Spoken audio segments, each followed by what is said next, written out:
एक ज़माना था जब हर खेत अपने लिए अपनी खाद खुद बनाता था, लेकिन फिर एक ऐसा ज़माना भी आया कि हमें ये खादें ख़रीदना पड़ गईं।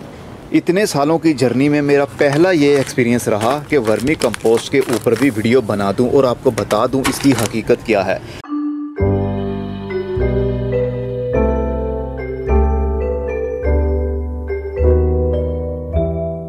नहीं तो मेरे चैनल के ऊपर कोई भी वर्मी कंपोस्ट की वीडियो मौजूद नहीं है और मैं इस्तेमाल करने का आपको रिकमेंड भी नहीं करता था, लेकिन अब क्यों करूँगा, ज़रा गौर से समझ लीजिएगा। वर्मी कंपोस्ट काम कैसे करती है और ये बनती कैसे है और पहले कैसे बनती थी और अब ये इंसान कैसे बना रहे हैं। आज से तकरीबन 25 से 30 साल पहले वर्मी कंपोस्ट का कोई भी कॉन्सेप्ट नहीं था। खादों का ज़रूर था, गाय के गोबर की खाद का भी था, सब्जियों के छिलकों की बनी हुई खाद का कॉन्सेप्ट भी तब था, लेकिन वर्मी कंपोस्ट तो तब थी नहीं। ये अचानक से चंद सालों के अंदर ये आई, इसका नाम इतना फेमस हो गया। तो आखिर इसमें था क्या जो इतनी जल्दी ये फेमस हो गई, और मैंने इसके ऊपर वीडियो क्यों नहीं बनाई आज तक? क्योंकि मुझे ये लगता था कि वर्मी कंपोस्ट खेत खुद बनाते थे। वर्मी कंपोस्ट घर में बनाना भी बहुत मुश्किल था। मैंने काफ़ी बार इसके ऊपर कोशिश भी की थी, लेकिन नाकाम रहा, क्योंकि घरों में छोटी स्पेस में केचुए पाल लेना पॉसिबल ही नहीं था। तो बताता हूँ पहले ये खेतों में कैसे खुद ब खुद ही बनती थी। देखिए, पहले खेतों में जब हल चलाया जाता था तो बहुत सारा ग्रीन मटेरियल, पत्ते, गाय का गोबर मिट्टी में मिक्स कर दिया जाता था और जहर वाली कोई भी दवाई मिट्टी के अंदर डाली नहीं जाती थी। दवाई मतलब कीड़े मारने वाला पेस्टिसाइड, दीमक मारने वाला पेस्टिसाइड मिट्टी के अंदर नहीं डाला जाता था। उसकी वजह से क्या होता था, इकोसिस्टम, कुदरत का बायोडाइवर्सिटी बनी रहती थी। ये केचुए मिट्टी के अंदर ऑलरेडी पहले से मौजूद होते थे। बायोलॉजिकल यानी बैक्टीरिया, फंगस पहले से मौजूद होते थे, जो सब मिलकर जो भी ग्रीन मटेरियल या फिर पौधों को उखाड़ने के बाद उनकी जड़ें मिट्टी के अंदर रह जाती हैं, उनको डिकम्पोज करने में लग जाते थे। और दीमक भी बहुत अच्छा रोल अदा करता था। लेकिन फिर केमिकल फार्मिंग आ गई और कहा गया कीड़ों को मार दिया जाए, नहीं तो ये आपके पौधों की जड़ों को ख़राब कर देंगे। फिर कहा गया दीमक को भी मार दिया जाए, ये भी पौधों की जड़ को खा जाता है। असल में दीमक आपका दोस्त है, हमारी मिट्टी का दोस्त है। दीमक की असल में खुराक है क्या चीज़, ज़रा गौर से सुनिएगा और समझिएगा। दीमक कभी भी लाइव टिश्यूज़ को नहीं खाता, वो हमेशा डेड टिश्यूज़ को ही खाएगा।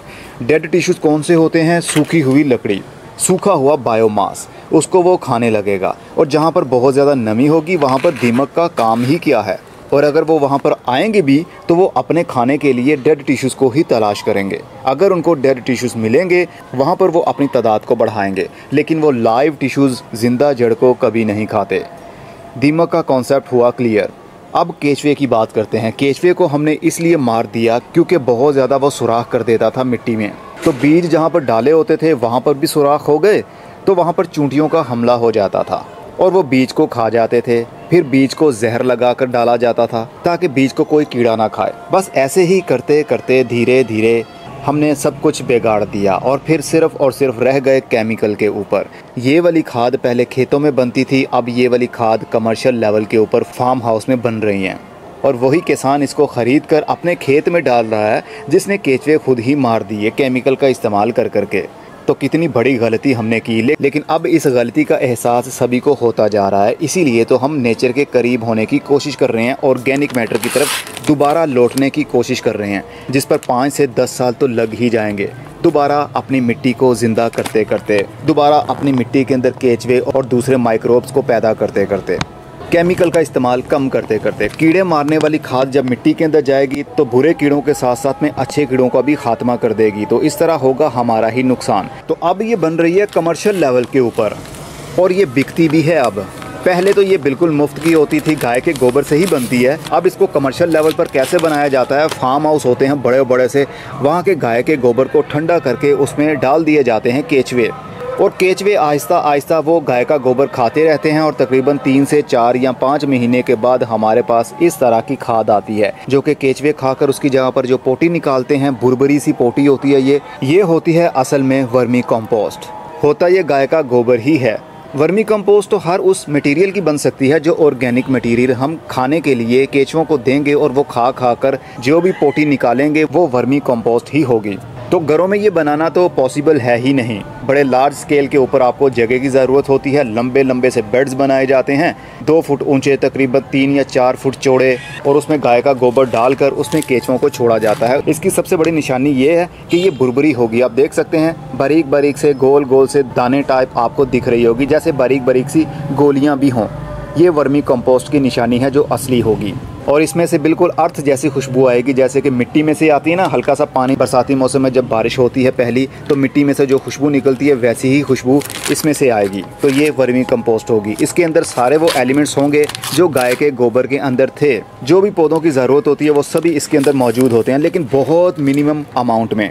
उसकी वजह ये है कि जब गाय के गोबर के अंदर बहुत ज़्यादा एलिमेंट्स थे, तो जब वो गाय का गोबर केंचुओं ने खा लिया तो केंचुओं की बॉडी को भी तो वो कुछ लगा, और केंचुओं की बॉडी को लग गया जो उसकी पोटी थी वो हमारे लिए कंपोस्ट है, जिसके अंदर बहुत ज़्यादा रिच कंटेंट मौजूद नहीं है। रिच कंटेंट तो केंचुए की बॉडी ने ले लिया, और फार्मर लोगों ने केंचुओं को छान लिया उस गाय के गोबर में से, ताकि अगली फिर कंपोस्ट के लिए उनको तैयार किया जा सके। और जो पोटी खा खा कर उन्होंने निकाली वो बेच दी गई। तो इसका मतलब इसके अंदर वो सारे कंटेंट, हाई लेवल कंटेंट मौजूद नहीं है जो गाय के गोबर के अंदर पहले से थे।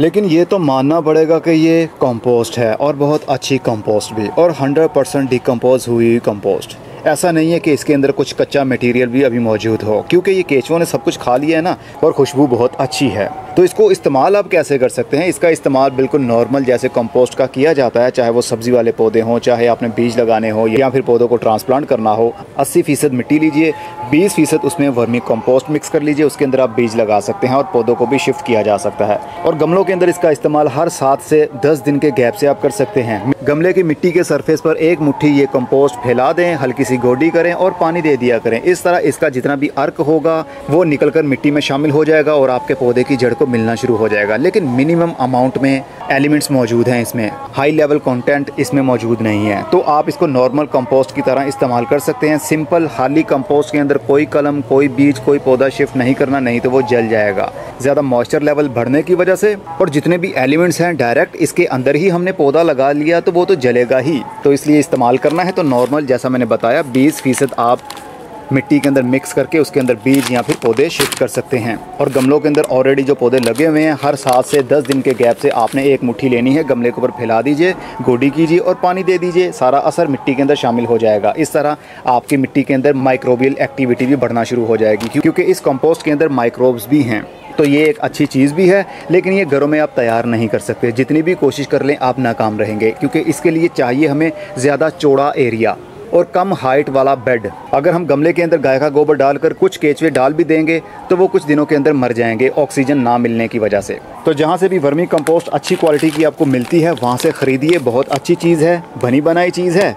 बस मेरा शिकवा ये है कि पहले खेत ऐसी कंपोस्ट बनाया करते थे और अब हमें ख़रीद कर अपने खेत में डालनी पड़ती है। कितने दुख की बात है, लेकिन कोई बात नहीं, देर आए दुरुस्त आए। इतनी समझ तो हमें अब लग गई है कि हमें दोबारा नेचर की तरफ लौटना होगा। इसी में हमारी कामयाबी है, नहीं तो हम बीमार होते रहेंगे और इसी तरह किसी न किसी बीमारी की वजह से जल्दी मरते रहेंगे। ख़रीदना चाहते हो, लिंक नीचे डिस्क्रिप्शन बॉक्स में मौजूद है, क्लिक कर लीजिए। 5 किलो वाली पैकिंग भी आपके सामने आ जाएगी, 1 किलो वाली भी आ जाएगी। जौन सी भी आपका दिल चाहे आप ख़रीद सकते हैं, ऑर्डर कर सकते हैं। फिर मिलेंगे, खुदा हाफिज़।